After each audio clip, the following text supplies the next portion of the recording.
What's going on, everybody? CGA Sports here on the CGA Got Game channel. Man, I got an interesting story for you. It might not be a popular video, but if you're a sports fan, you're going to find this interesting. We're going to talk about Arizona State University and their former head coach, Herm Edwards, better known for the New York Jets, better known as a football player for the Philadelphia Eagles. Well, he was the head coach at Arizona State University for the past couple of years. And it seems that his presence there was not being felt, and it created a fracture of the fan base. Herm Edwards was more of a CEO football coach, and he even admitted this. He probably wasn't hands-on with the game planning or any of that type of stuff. And he wasn't getting the results of that Arizona State probably expected. Now, let's just put this bluntly on this one. This is just my opinion. Arizona State is probably one of the most overrated jobs, I don't care what sport you're talking about.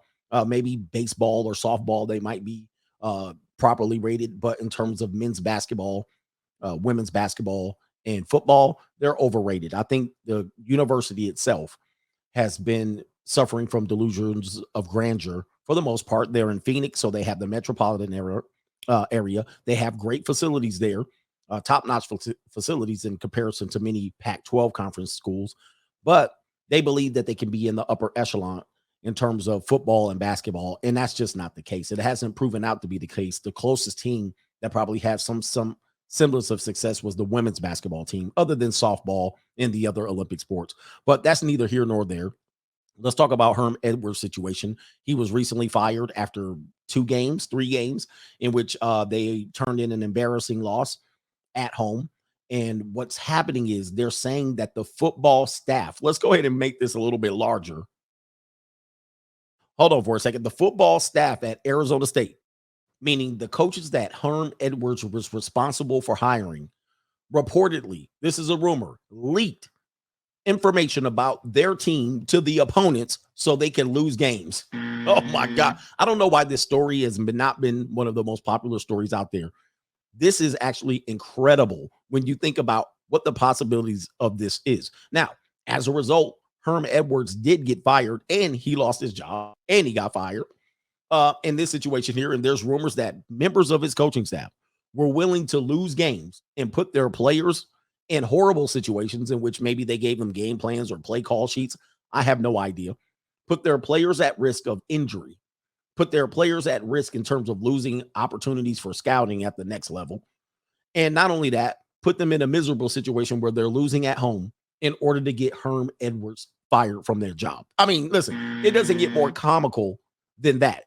There got to be a movie written about something like this.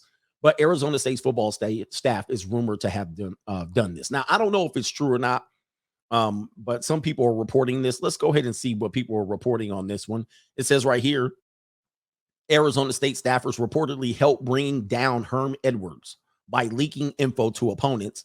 How much did Arizona State want Herm Edwards out of as head coach? Reportedly, coaches were willing to throw him under the bus for a chance to send him packing, his own staff. According to the report from The Athletic, shared by Reddit CFB Twitter account, athletic staff department staffers were willing to share their game plans with opposing coaches to make it seem as if Edwards was in over his head. Oh my God. Now, that wasn't hard to do because, again, Edwards always said he was like the CEO of Arizona State football, meaning he was the figurehead and he was the one that was going to organize the staff in order for them to make him successful. I mean, he's in his 60s. He's coached in the NFL.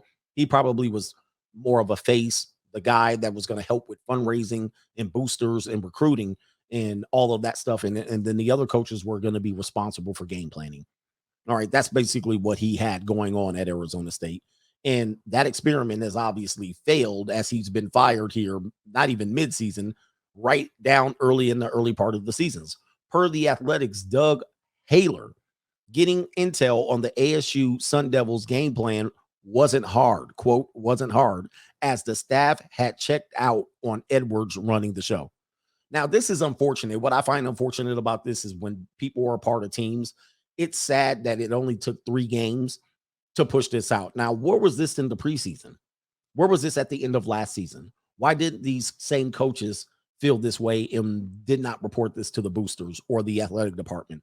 Why did it take the players, the college athletes, training camp, summer development, all of those things that the kids had to go through, or the players had to go through. I don't want to say college athletes or kids. These young men had to go through that, all of that development, and prepare for 2 or 3 games only to embarrass themselves. And now the coaches and these adults are making these decisions for the kids. I think it's absolutely unfair. And I think this should be a bigger story, but it's not.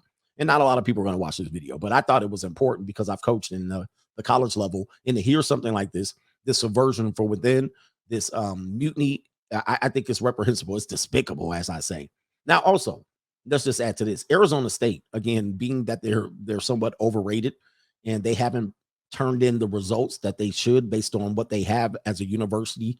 By the way, the young women on their campus are probably top notch in the country, and that's about it. Other than that, they haven't performed in the top 25 consistently in any of the major sports, and not any of the revenue drawing sports. In football, what have they done? And even before Herm Edwards, what have they done? What has men's basketball done? I mean, they got Bobby Hurley, and he ran over here from the East Coast at the University of Buffalo, and he didn't realize what the West Coast was. And he said, oh my God, Phoenix, all of these facilities, top-notch university, somewhat. All right, this is a slam dunk, and he struggled. Even being rated high, they always tend to be rated high based on his reputation, and they don't perform very well. So with that being said, Arizona State is no stranger to this type of activity, meaning point shaving or some sort of athletic gambling or something like that. You had the Headache Smith story in the 1990s with, he was associated with that. There's a great documentary of him talking about how he shaved points and he earned money and affected gambling. Think about this with the football staff. How much did this affect gambling? Because people are gambling on these games. Could they potentially have made a little bit of side money, side bet? I don't want to get involved with that. They'll have somebody looking for me if we want to even broach that discussion. And this may be why this story isn't as big as it needs to be. This is a very, very big story, and it should be.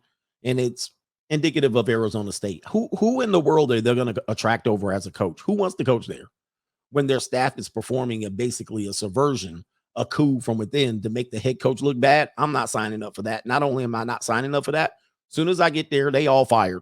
All right, man. Like this video, share it, and all of that stuff. We out of here. Peace.